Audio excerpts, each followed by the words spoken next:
Muy buenas noches, iglesia, que el Señor les bendiga. Estamos ya listos para llegar a la parte final de nuestro tiempo de estudio de esta serie, La mente reenfocada en Cristo. Ya estamos en la lección número 13.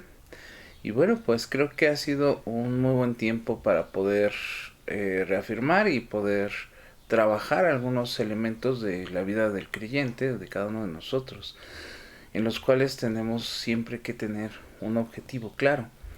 Y de hecho, pues parte de cada una de estas lecciones, pues fue tocar elementos de nuestro diario vivir, diarios con los que vivimos diariamente y con los que nos vamos a enfrentar en cada momento de nuestra vida.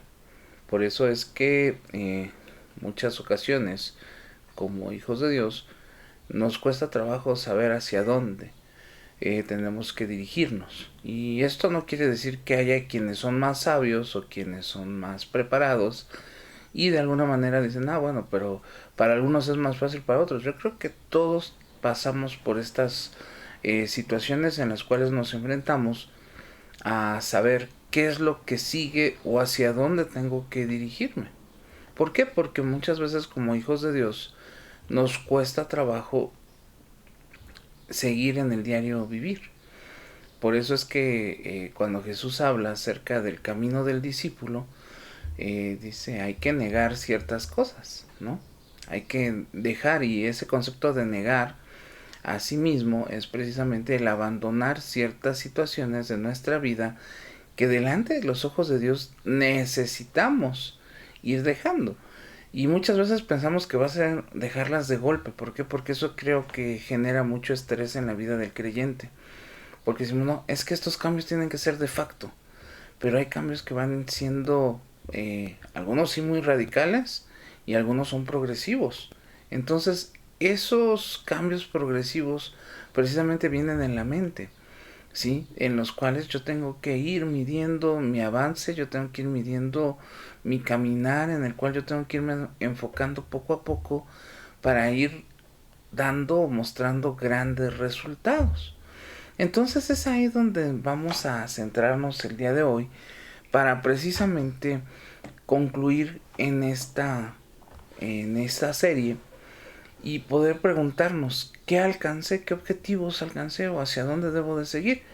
Y de eso se trata precisamente la lección de este día, en la cual, bueno, vamos a cerrar ya esta serie de estudios y posteriormente pasaremos a a otros temas.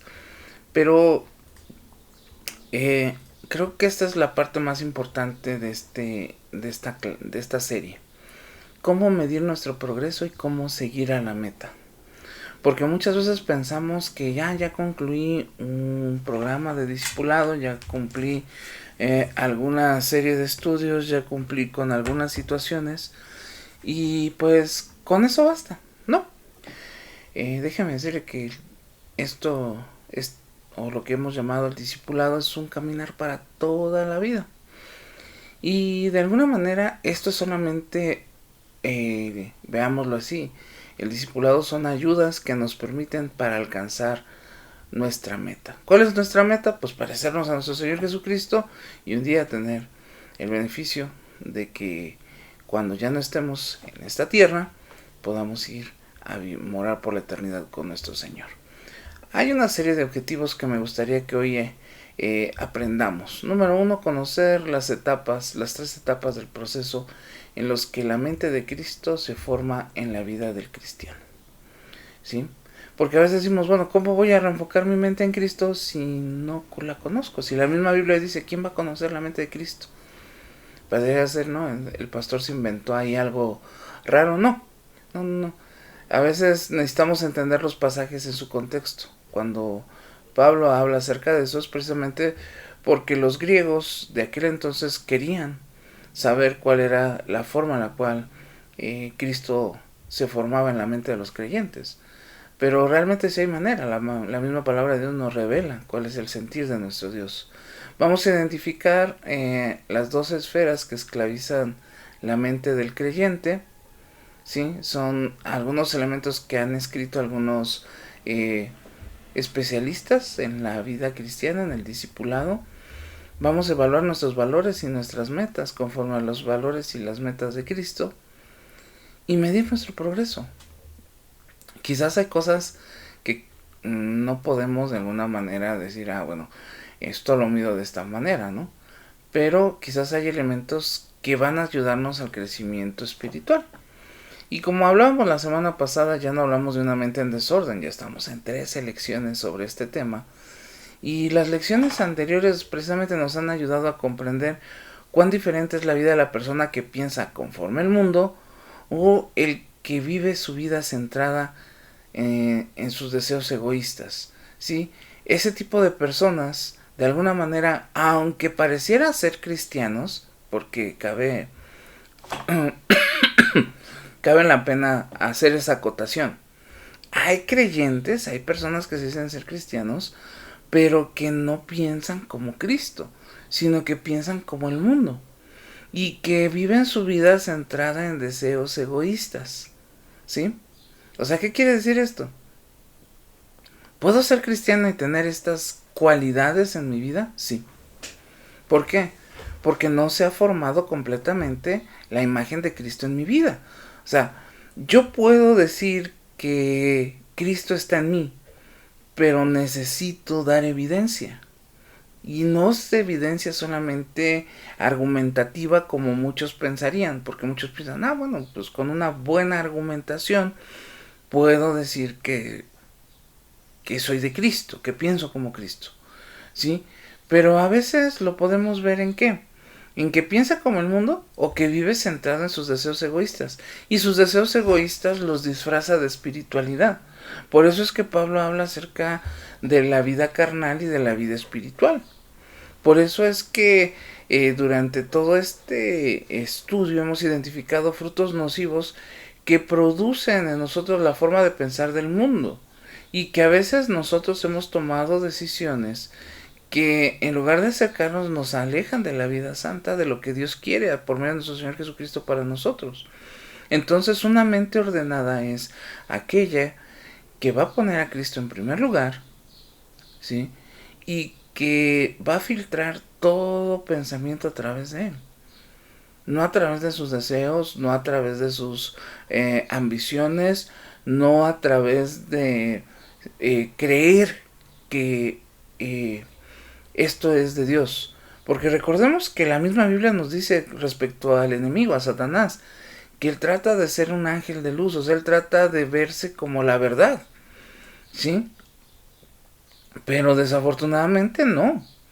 Y es ahí donde una mente alineada en Cristo va a poder entender eso.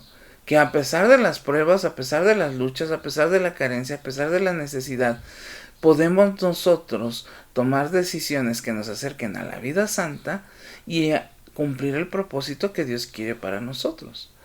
Y fíjese que dentro de lo que o de los propósitos de la lección, es que hay 3 etapas, ¿sí? En las cuales nosotros podemos ir conformando nuestra mente a la mente de Cristo. Y muchas veces nosotros, la imagen de Cristo es un proceso que va a durar toda la vida.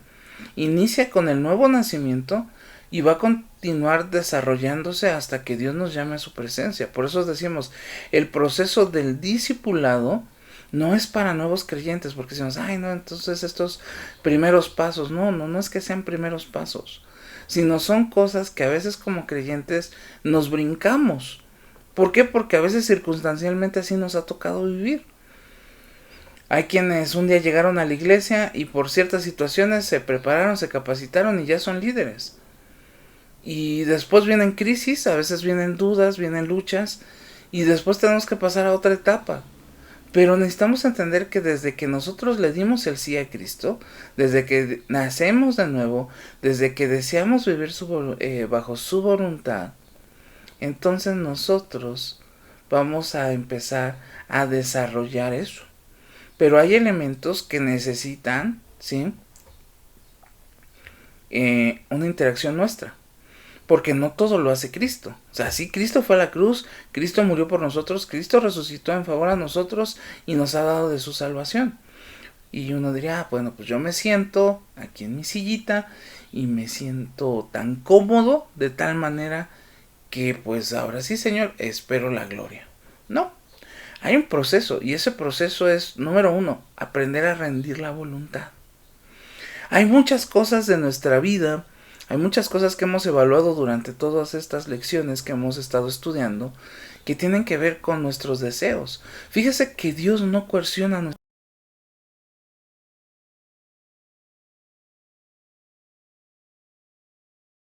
llamo, o sea, toco la puerta.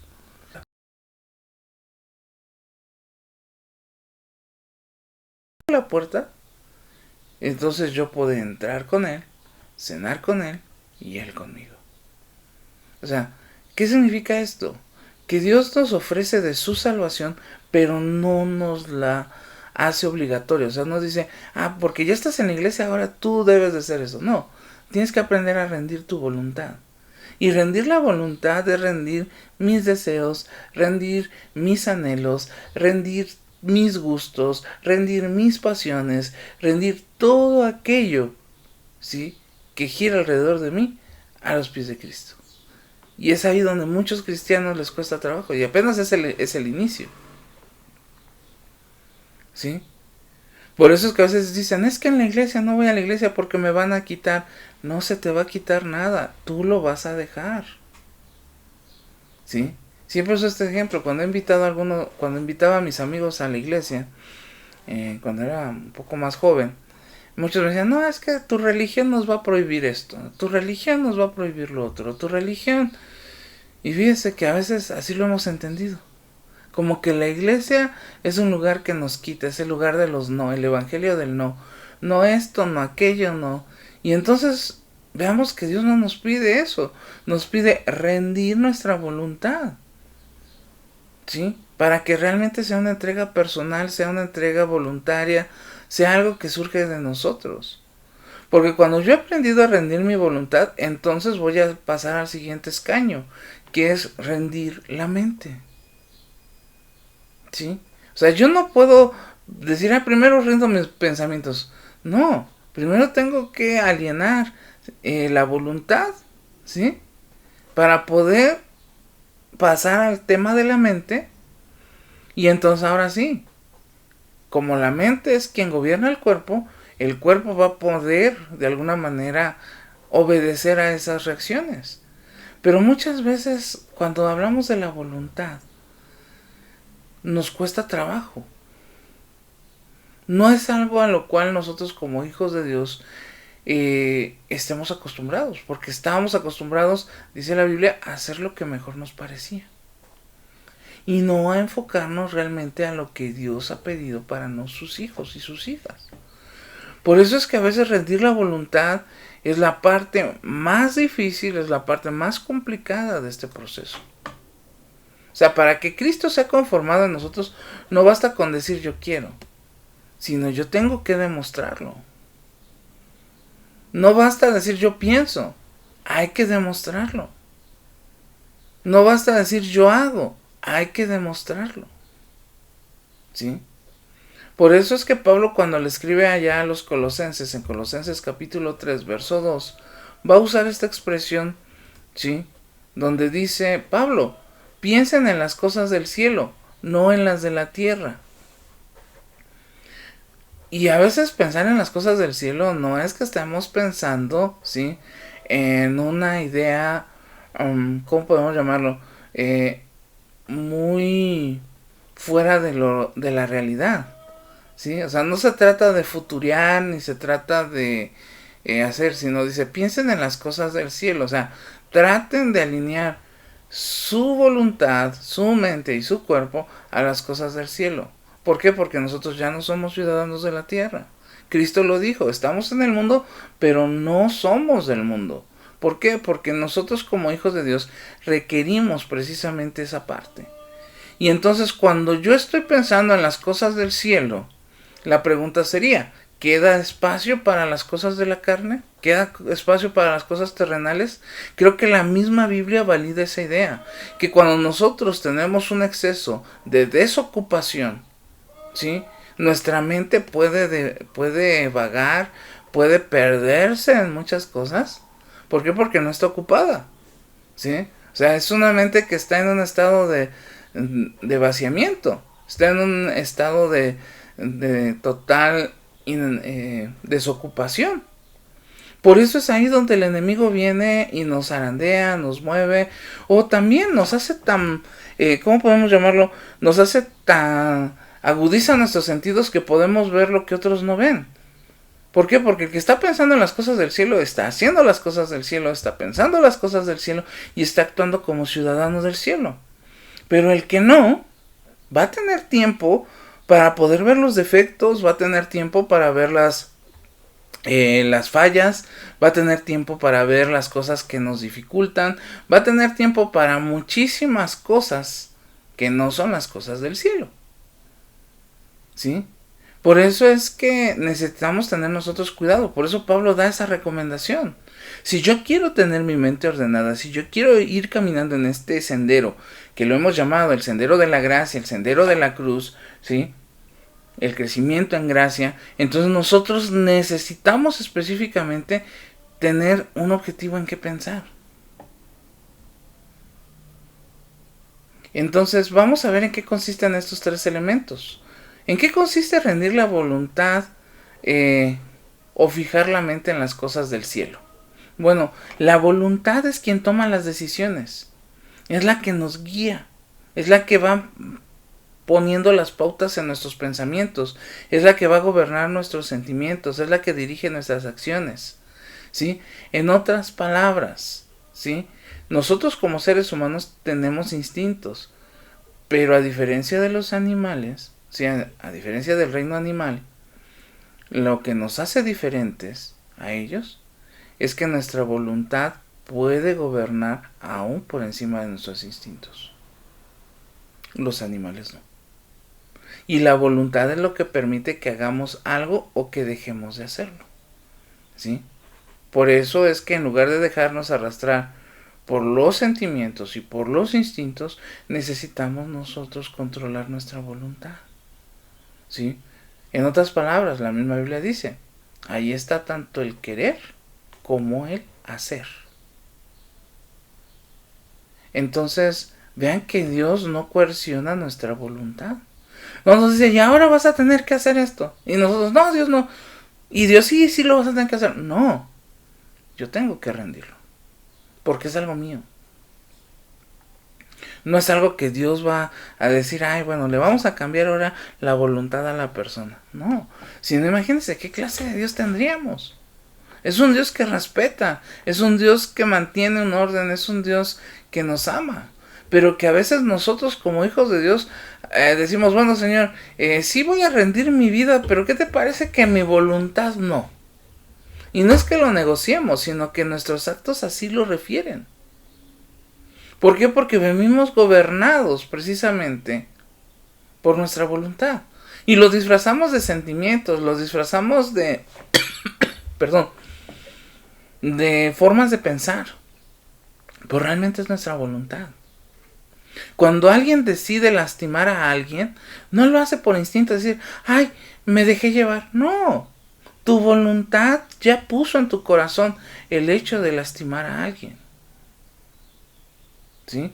Por eso cuando alguien dice, a mí me llama mucho la atención cuando a veces estamos en un diálogo y hay personas que están todavía lidiando con el tema del vocabulario. Y a veces pensamos que ya por haber aceptado a Cristo todo va a cambiar, ¿no? Y por ahí se sale una mala palabra. Y decimos, vean cómo usa esa expresión, se sale. Y decimos, ay, se me salió. ¿Por qué se nos salió? Porque sigue dentro. Porque mi voluntad no ha decidido hacer un cambio en esa parte. ¿Sí? No es lo mismo en decir, se me dificulta cambiar mi vocabulario a usar esas expresiones de, ay, se me salió. Si se me salió es porque está dentro. No es lo mismo alguien que diga, pastor, yo así he hablado siempre y me cuesta trabajo. Bueno, cuando tú empiezas a rendir, va a empezar a ver esos cambios, pero no son instantáneos. O sea, la vida cristiana no es instantánea. Quien nos vende esa idea de una vida instantánea una vida cristiana instantánea de cambios rápidos y mira, hoy te vuelves y te conviertes, huye. Porque realmente nuestro Señor dice, mi yugo es fácil, mi carga es ligera. Pero está hablando de que hay que sujetarnos y hay que sobrellevar algunas cosas. Por eso un dato interesante sobre el tema de enfocarnos, de concentrarnos en Cristo, es entregar nuestra voluntad a Dios. Jesús nos dio muchos ejemplos y ejemplos humanos. Jesús tuvo la oportunidad de haberse rendido ante el enemigo y no lo hizo. Usó la Biblia, usó la palabra de Dios diciendo el escrito está. ¿Sí? O sea, realmente Jesús pudo haber dicho, miren, me la voy a pasar haciendo milagros con ustedes, pero él sabía que no era su función solamente hacer milagros. Es más, pudo haber gloriado y decir, sí, yo soy el Mesías, adórenme, pero siempre apuntaba al Padre. ¿Por qué? Porque Jesús es un claro ejemplo de alguien que rinde su voluntad a Dios. Lo veíamos en Semana Santa.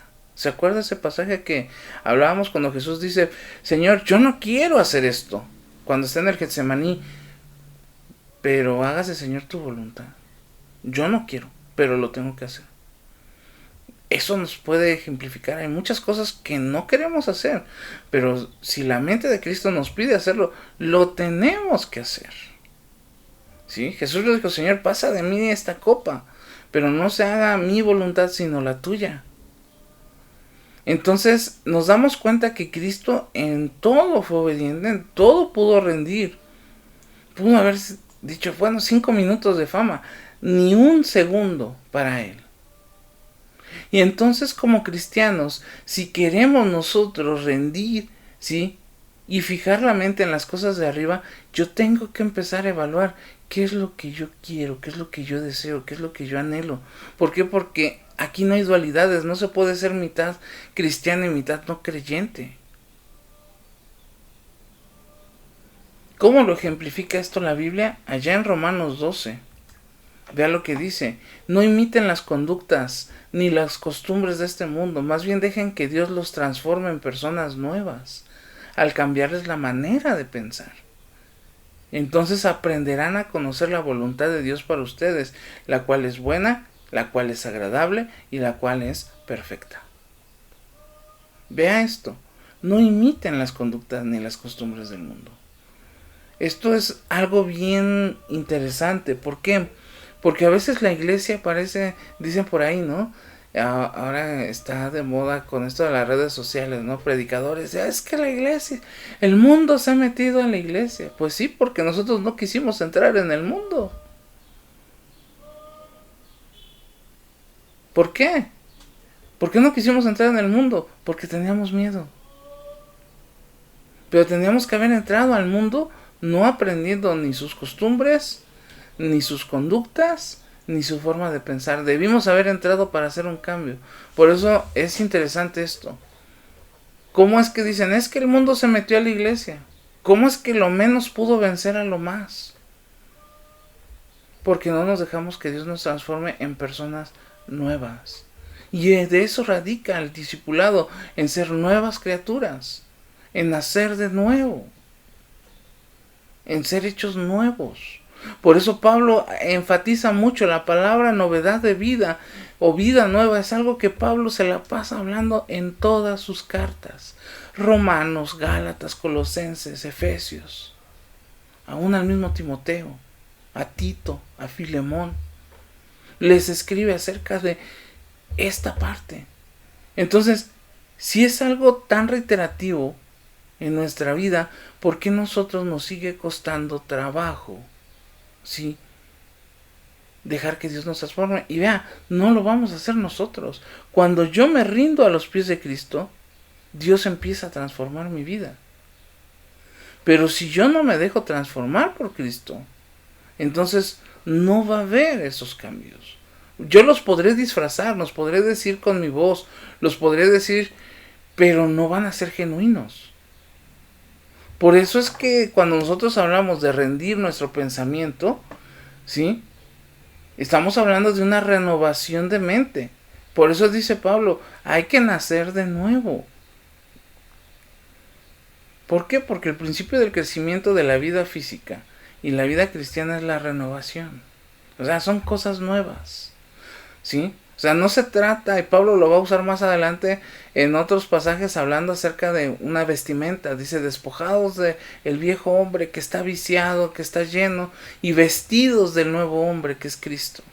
O sea, cuando Cristo viene a nuestra vida, Él quiere hacer todo nuevo, nuevos pensamientos, nuevos sentimientos, nuevos valores, nuevos deseos, nuevas ideas, nueva energía, nueva comprensión, nueva apreciación. Pero a veces nosotros no dejamos que se haga eso nuevo. Preferimos seguir manteniendo, es que yo sigo viendo a las personas de esta manera porque las personas me hicieron daño. Yo sigo viendo la realidad de esta manera porque creo que es la mejor manera de verla. No. O sea, ¿cómo vamos a resurgir con cosas nuevas? Por eso también le podemos sumar la nueva fortaleza para resistir a las tentaciones. Pero esto viene cuando Cristo renueva nuestra vida. No es algo que usted haya ganado, no es algo que usted se merezca, es algo que Cristo está haciendo en nuestros corazones. ¿Para qué? Para ser nuevos, para ser renovados. Por eso también Pablo, otro elemento que usa es esta renovación constante. ¿Qué quiere decir? Que si algo se empieza a hacer obsoleto, necesitamos cambiarlo, pero preferimos abrazar ciertas cosas y quedarnos con ella y decimos, este es un absoluto, esto es algo radical, esto es algo en lo cual yo necesito centrarme, en lo cual yo necesito enfocarme, pero realmente yo necesito cosas nuevas, yo necesito cosas que mejoren, cosas que me hagan cada día mejor. Y Pedro, otro de los discípulos de nuestro Señor Jesucristo, lo dice de esta manera. Así que preparen su mente para actuar, ejerciten el control propio, pongan toda su esperanza en la salvación inmerecida que recibirán cuando Cristo sea revelado al mundo. O sea, no nos esperemos, o sea, vea que Pedro es un poco más impaciente. Cuando dice, prepárense. No se esperen hasta que, ya después lo hacemos. No, estés listo, está preparado.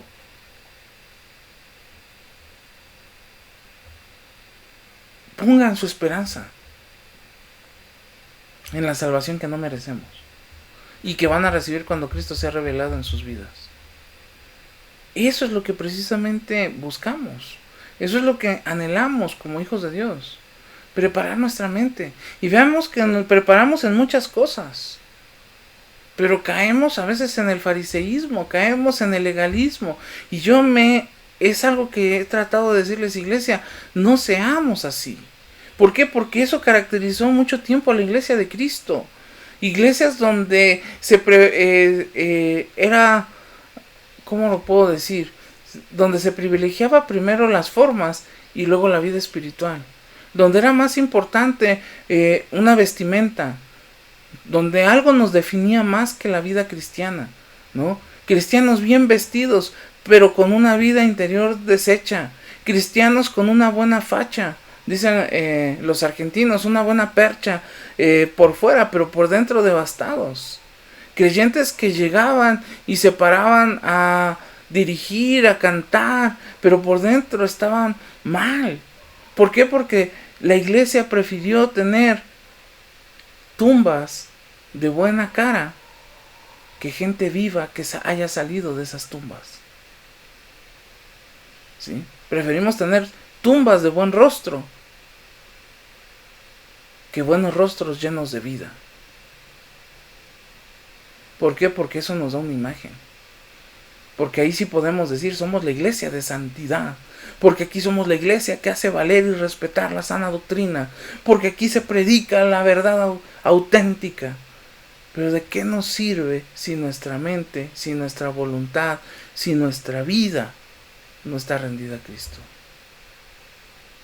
Por eso me gusta más Pedro, que es más impaciente, un Pedro que es más agresivo, un Pedro que dice, tienes que estar listo. Quizás Pedro se acordó de la parábola de las vírgenes insensatas, ¿no? Que dijo, todas llegaron, pero hubo unas que dijeron, no, por si las dudas me llevo 2 botellas más. Y las otras dijeron, ay, como la de enfrente trae. ¿Y qué contestó? Oye, denme, no, porque qué tal si se acaba. Y yo necesito más. O sea, estar preparado, estar capacitado, estar listo. Y entonces llegamos a rendir, ahora sí, nuestro cuerpo. O sea, en otras palabras, no es solamente la mente, no es solamente la voluntad, sino hay que poner los piecitos a trabajar, hay que poner nuestros miembros al servicio de Dios. Por eso, como resultado de este proceso de renovación de la mente, que se va a producir en un cristiano, hay una nueva disposición al servicio, una nueva disposición al discipulado, una nueva disposición a ayudar, una nueva disposición a entregarse totalmente. ¿Por qué? Porque alguien que no ha entregado su mente, que no ha entregado su voluntad, no va a poder servir a Dios. ¿Sí? ¿Por qué? Porque una cosa es creer que lo he entregado, una cosa es creer que lo he hecho y otra cosa es demostrarlo. Por eso es que Pedro ilustra esta idea comparándola con la costumbre de la gente de su época, quienes usaban vestidos largos. ¿Sí? Y eso les resultaba incómodo para correr, para algún deporte, para algunas prácticas. Entonces ellos debían levantarla y amarrarla con un cinturón, ¿sí? Que no estorbara las piernas para poder caminar, para poder estar ligeros, para poder correr, ¿sí? Y cuando la persona se disponía a entrar en acción, tenía que ceñirse la ropa. Por eso Pablo usa mucho esa frase, ceñidos, ¿sí? Ceñir nuestros lomos, ceñir nuestra vida. ¿Por qué? Cuando alguien veía a una persona que venía ya con la ropa ceñida, era porque estaba listo, estaba preparado, ¿sí? Ay, no, espérenme, apenas me tengo que ir a poner los tenis, me tengo que ir a... ¿no? Como el joven rico. ¿Se acuerdan que dijo, ay maestro, yo quiero seguirte? Y Jesús le dijo, sí, ve y vende todo lo que tienes. O sea, ciñe tu vida a lo que yo te estoy pidiendo. Ay no, Señor, ¿qué crees? Que se va a morir mi papá, mejor lo voy a enterrar. O sea, veamos que la mente rendida a Cristo tengo que estar listo. Ay no, Señor, ¿qué crees? Tengo mucho trabajo. Ay no, Dios, ¿qué crees? Tengo mucha tarea. Ay no, Dios, ¿qué crees? Que estoy enfermo. Ay no, Dios, ¿qué crees? Que hace mucho calor. Ay no, Dios, ¿qué crees? Que hace mucho frío. No, o sea, no se trata de un activismo cristiano, sino de estar listo, de estar preparado. Por eso es que decimos que Dios no llama a los más preparados, sino que Él capacita a los que llama. Pero para poder entrar en esa dinámica, yo necesito estar preparado. Yo necesito estar listo. No puedo decir, ay, venimos a jugar un partido de fútbol y me traje mi pantalón de vestir, me traje mis zapatos de charol, me traje mi mejor camisa. Alguien que dirá, tú no vienes a jugar fútbol, tú ibas a un convivio, tú ibas a una reunión, ¿sí? O sea, yo no puedo decir un ejemplo, un domingo, vengo dispuesto a adorar si yo no vengo conectado con la adoración. Si vengo a que me preparen para adorar, si vengo para ver si me siento a gusto, si vengo para conectar, yo ya tengo que venir listo a la iglesia. Yo ya tengo que venir con mi espada desenvainada. Alguien nos decía, es que ya no leemos tanto en la iglesia. La pregunta sería, ¿a poco la iglesia se hizo para leer la Biblia? Bueno, es que si no la leen en su casa, que la lean en la iglesia. Pues tendríamos que estarla leyendo en casa. Tendríamos que estarla leyendo en el trabajo, en la oficina, donde se pudiera. Pero queremos hacerlo todo en la iglesia. Queremos que la música gire alrededor de mí, de mis gustos, de mis aficiones. Por eso es que el rendir nuestro cuerpo es totalmente una evidencia clara de que me estoy alineando a Cristo. Por eso si alguien me dice, pastor, es que yo vengo a ver si adoramos. No, yo ya tengo que venir a la iglesia conectado. Yo ya tengo que venir listo. Por eso alguien me dice, pastor, ¿por qué les empieza el grupo de alabanza tocando? ¿por qué no mejor hacemos algo más preparatorio? ¿No? Porque yo ya tengo que venir listo. Ya tengo que venir preparado, ya tengo que... yo cuento esta anécdota, a mí me pasó cuando era seminarista y estaba apoyando una misión allá por Texcoco, ahí en San Salvador Atenco. A veces me tocaba quedarme en casa de algunos hermanos de sábado para llegar el domingo temprano a la iglesia. Y recuerdo que una ocasión me quedé en casa de una familia. Y recuerdo que mientras yo me estaba alistando, estaba preparando mi ropa, estaba revisando mis notas, yo escuché a los hermanos cantar, escuché a los hermanos leer la Biblia, escuché... Y yo dije, wow, es interesante. Y recuerdo que mientras íbamos ya en camino a la casa, de la casa a la misión, íbamos en el auto del hermano, el hermano iba cantando, y yo iba a ver, y este pasaje... Y cuando yo le pregunté, hermano, qué bonita dinámica tienen, me decía, no, pastor, no es una dinámica. Nosotros ya tenemos que ir listos a la iglesia. Yo ya debía haber leído la Biblia, yo ya debía haber cantado, yo ya debía haber adorado, para que cuando me una con mis hermanos, estemos todos en la misma línea. Solo tragué saliva. Y tiempo después pude ejemplificar eso cuando alguien me preguntó, pastor, ¿por qué aquí apenas en esta iglesia tocan una nota los músicos y la gente, ¡fum! Porque ya vienen listos, ya vienen conectados. Si lo viéramos en lenguaje, he usado esto en lenguaje ahora de la tecnología, ya vienen conectados a la nube, no llegan a la iglesia buscando dónde poner su cablecito de Ethernet o dónde conectar su dispositivo, ya lo traen listo, ya vienen con batería, ya vienen con pilas de respaldo, ya vienen con todo cargado para precisamente estar dispuestos a entrar en acción. Por eso cuando hablamos del servicio en la vida cristiana, no tendremos que preguntarnos, es que hay que hacer una encuesta, a ver si los hermanos quieren servir.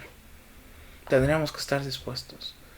Los primeros cristianos estaban dispuestos aún a morir por Cristo.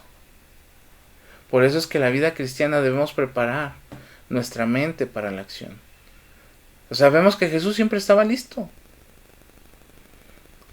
La gente le preguntaba y decía, híjole, espérame, déjame ir a ChatGPT para que me diga qué tengo que responderte. Él estaba listo.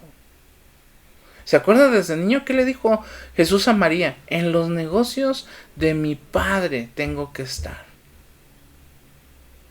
No dijo, no mamá, es que no sé por qué no me has llevado al kinder de los rabinos.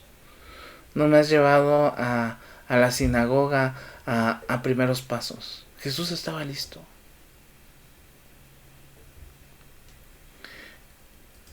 Entonces cuando mi mente se ha alineado, cuando mi cuerpo está listo, viene aquí lo sobrenatural. Somos transformados por el poder de Dios. No por la prédica del pastor, no por el ministerio de los hermanos, no por el testimonio de las personas. Somos transformados por el poder de Dios. Por eso es que luego de la experiencia de la conversión, parte del proceso en el cual usted va creciendo es una lucha. ¿Se da cuenta de lo que le decía? No es lo mismo decir, se me salió. A decir, estoy luchando contra esos hábitos. Estoy luchando porque no, en mi vida pasada me podía levantar a las 5 de la mañana para ir al partido de fútbol, pero no me paro a las 9 para estar listo a las 10:30 a la iglesia.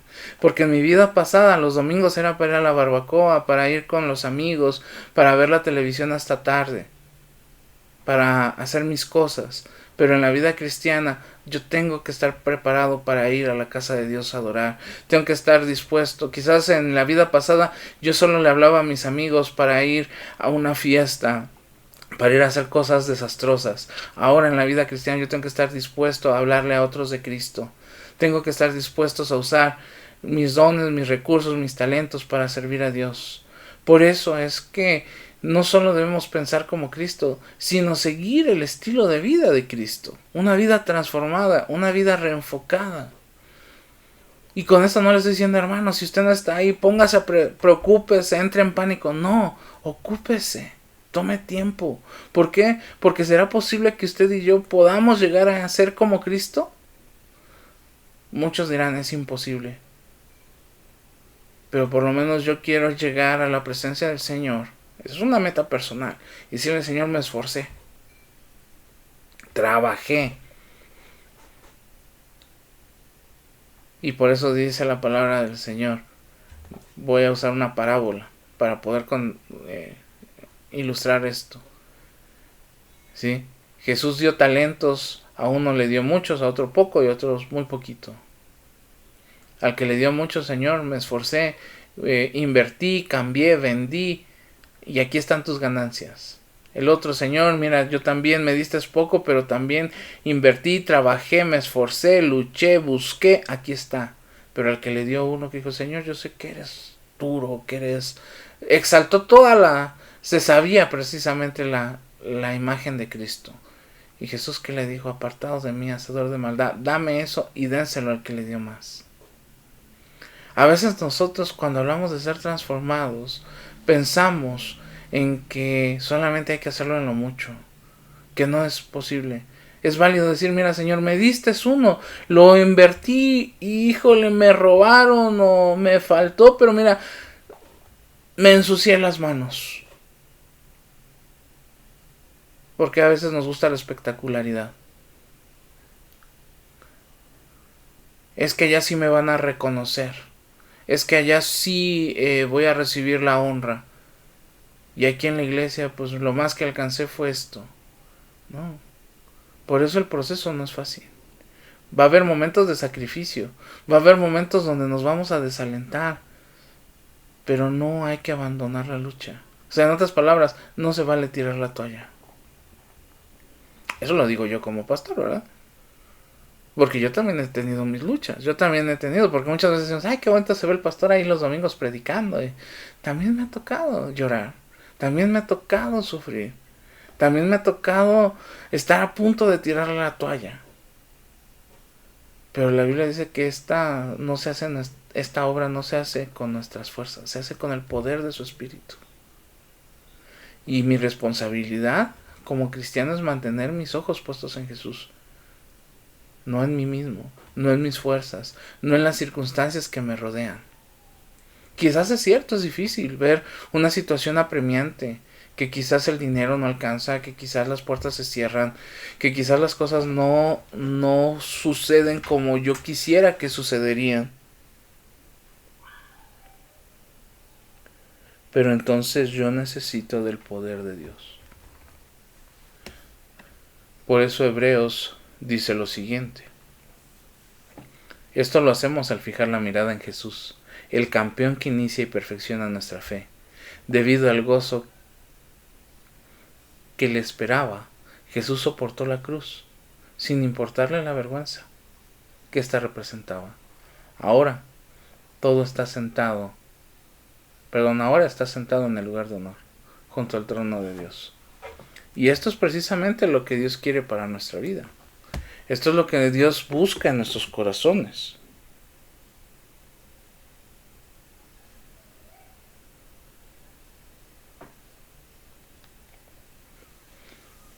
Y vea esto. O sea, Cristo soportó debido al gozo. ¿Se da cuenta cómo la mente de Cristo se va formando en nuestra vida de tal manera que alcanza cosas espectaculares?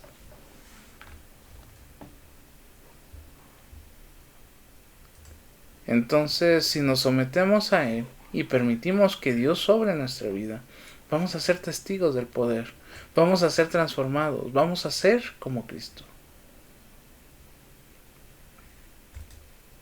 Entonces, cuando somos como Cristo, somos verdaderamente libres. Por eso otro aspecto de nuestra vida que debe crecer es la libertad. Ahí es cuando el poder de Dios empieza a romper esas cadenas de esclavitud. ¿Sí? Vimos durante este trimestre, durante todas estas lecciones, que hay muchas formas en las cuales el pecado nos atrapa, sea con vicios, sea con nuestro vocabulario, sea con nuestra forma de pensar. Hay tantas cosas. Pero Dios quiere que seamos libres. Libres de depresión, libres de angustia, libres de deudas, libres de tantas cosas. Porque si se da cuenta, tocamos un montón de áreas de nuestra vida que pasan por nuestra mente. Pero ¿cuál es el propósito de ser libres? ¿Ser libres de eso para vivir una vida de libertinaje? No, Dios nos libera del servicio del mundo para que tengamos la libertad de servir a Cristo. No podemos servir a Cristo y al mundo al mismo tiempo. Por eso es que necesitamos cortar todas esas cadenas de esclavitud. Yo no puedo decir que sirvo a Dios atado al dinero. Yo no puedo decir que sirvo a Dios atado a ciertas conductas que a Dios no le agradan. Pero como mi yo me dice, tú lo necesitas, tú lo debes de vivir, ahí estamos.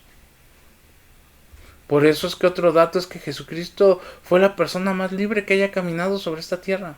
A Jesús nada ni nadie lo detenía. O sea, si vemos el ministerio de Jesús como se va desarrollando, él tenía libertad de tomar decisiones. Puedo decirle a Satanás, sí, yo te adoro, sí, yo me inclino, sí, yo hago, pero Jesús no lo hizo. ¿Por qué? Porque su vida era santa. Y vuelvo a definir, santo no es solamente apartado del mal, sino porque su vida cumplía el propósito por el cual Dios lo envió. Él pudo haber dicho, Señor, ¿sabes qué? Mira, está muy padre esto de salvar a la humanidad, pero yo no quiero que me claven las manos en una cruz, ni que me perforen el costado, ni que me peguen. ¿Y qué dijo Jesús? Lo voy a hacer. Porque él sabía tomar decisiones correctas.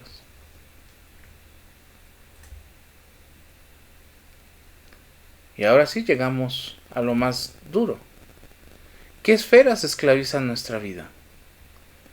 ¿Qué cosas nos mantienen atados? ¿Qué cosas nos mantienen hasta cierto punto lejos del propósito de Dios para nuestra vida?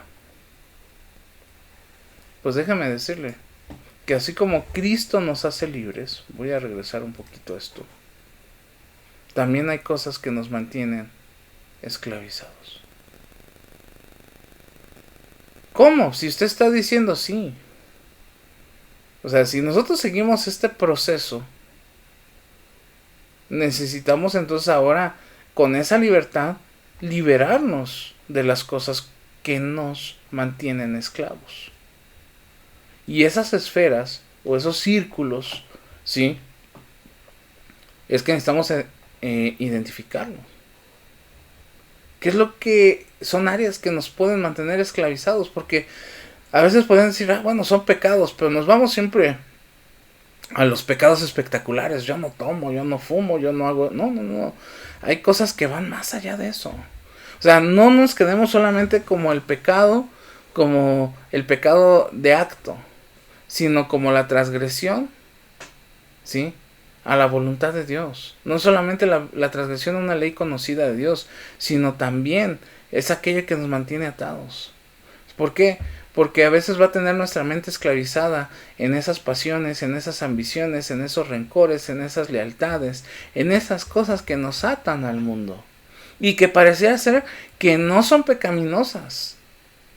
¿Sí? Un ejemplo, alguien decía, ¿puede ser malo prepararme académicamente? No, no es malo. ¿Cuándo se torna malo? Cuando eso me aleja del propósito de Dios. ¿Es malo tener dinero? No, Dios quiere que tengamos en abundancia. El problema es cuando el dinero nos aleja del plan de Dios.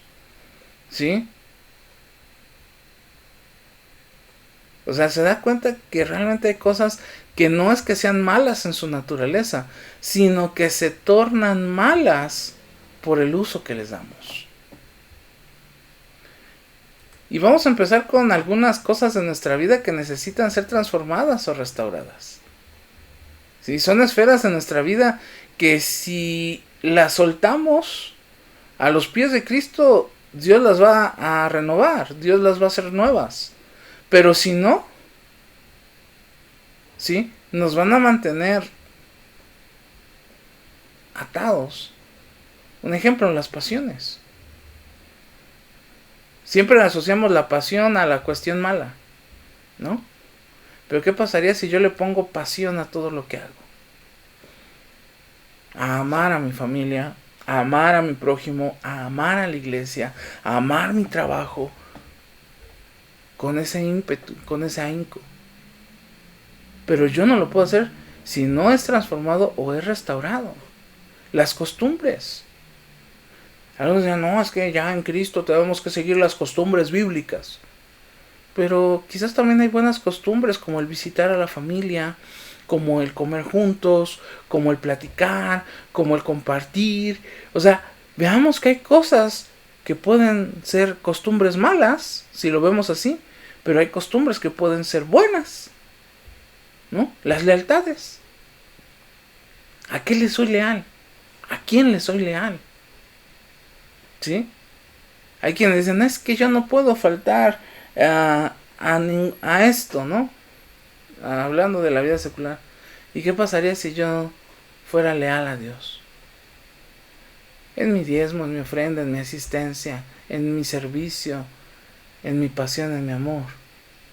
Las relaciones. ¿Qué pasa cuando hay relaciones restauradas? Hay perdón. Hay comunión. Hay oportunidades de estar juntos. ¿Sí? Los datos, lo que tiene que ver con nuestra mente. ¿Qué pasa cuando empieza a ser transformada? Toda esa información se vuelve en beneficio. Ya no la voy a ocupar para lastimar, sino para bendecir. Las deudas. Fíjese que la Biblia habla, que Pablo lo dice, ya ahora ya no somos deudores, sino somos esclavos por amor. O sea, puedo cambiar esa parte, porque a veces decimos, ay, ¿cómo mis deudas? Sí, mis deudas pueden ser restauradas. Mis bienes, mis deberes, mis ambiciones. ¿Sí? O sea, todo esto que está dentro se puede convertir en un lastre para nuestra vida. Yo necesito ser libre para poder trabajar en ellas y para pedirle a Dios de su ayuda. Pero no me puedo quedar estancado en esa situación. Entonces, cuando mi mente se está alineando a Cristo, cuando mi mente está trabajando en esto, entonces ahí voy a encontrar esferas dañinas que deben de ser erradicadas. Y solamente son 3. Vea, si comparamos, las esferas neutrales que necesitan ser transformadas son muchas, pero las esferas que necesitan ser erradicadas es poco. Estamos hablando de algo menos. Número 1, erradicar nuestros temores. ¿Cuántas veces los temores nos paralizan? ¿Cuántas veces los temores nos mantienen hasta cierto punto atados? No nos permiten. Entonces es una esfera que yo necesito erradicar. ¿Sí?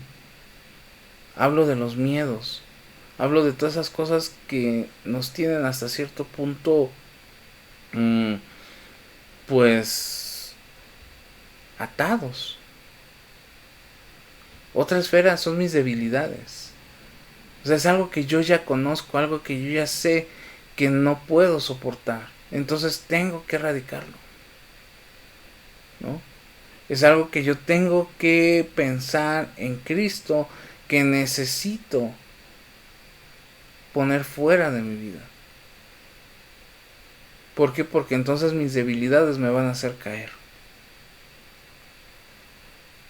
Y la tercera área son las ofensas y los rencores.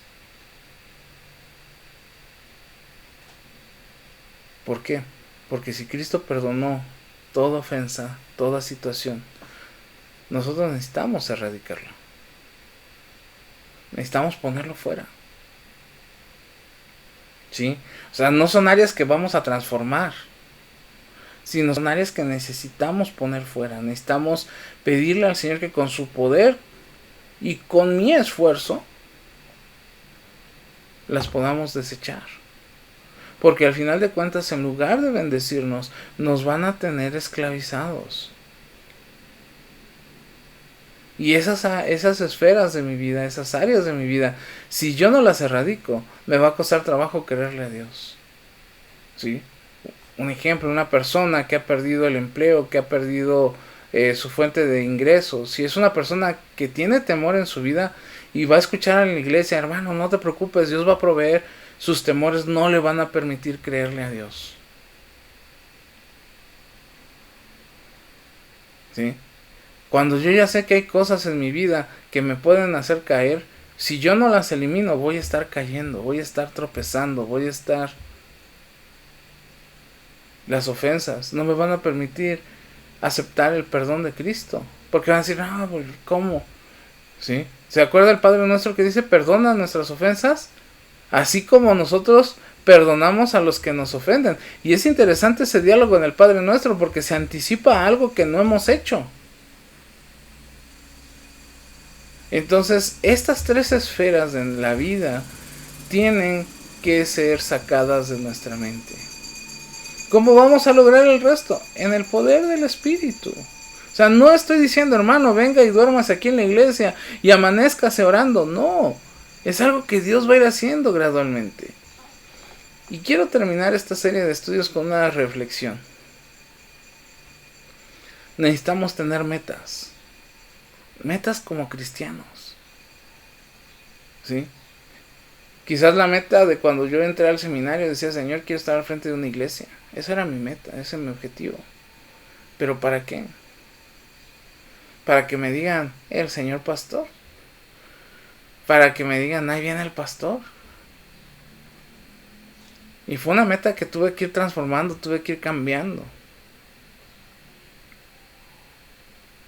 Para poder entender que tenía que tener objetivos claros. Y no solamente como pastor, sino como persona. Y entonces yo le preguntaría a usted, ¿cuál es su meta por ser cristiano? A veces salimos rápidamente, porque quiero ser como Cristo, ajá. Y la voluntad de Dios es que la cultivemos. ¿Cómo la estás cultivando? ¿Cómo la estás trabajando? ¿La estás regando? ¿La estás abonando? ¿Le estás aflojando la tierra? ¿Le estás haciendo todo el proceso que hace un agricultor? ¿Por qué? Porque realmente es Dios quien hace que nosotros deseemos ser como Jesús y Él va a hacer que eso se haga posible. ¿Sí? Pero nuestra función en el proceso es rendir nuestra voluntad. Es aprender a pensar y a vivir como Cristo. Hay muchos aspectos de la vida de Cristo que tienen que ser estudiados. Hay muchos aspectos de nuestra vida que tenemos que seguir analizando. Pero lo principal es seguir su ejemplo. Eso es lo importante. Eso es lo radical en esto. Por eso es que quizás el abordar este tema no es solamente para de alguna manera llenar un vacío y decir, bueno, los jueves teníamos que hablar de algo. No, porque si ya hablamos de la parte emocional, ya hablamos de la parte discipular, ya hablamos de... Entonces, ¿por qué nos seguimos deteniendo? ¿Por qué nos cuesta trabajo despegar? ¿Por qué nos cuesta trabajo empoderarnos? ¿Por qué nos cuesta trabajo seguir hacia la meta? No sé si usted lo ha pensado, pero realmente la idea de reenfocar nuestra mente en Cristo tiene un propósito, iglesia.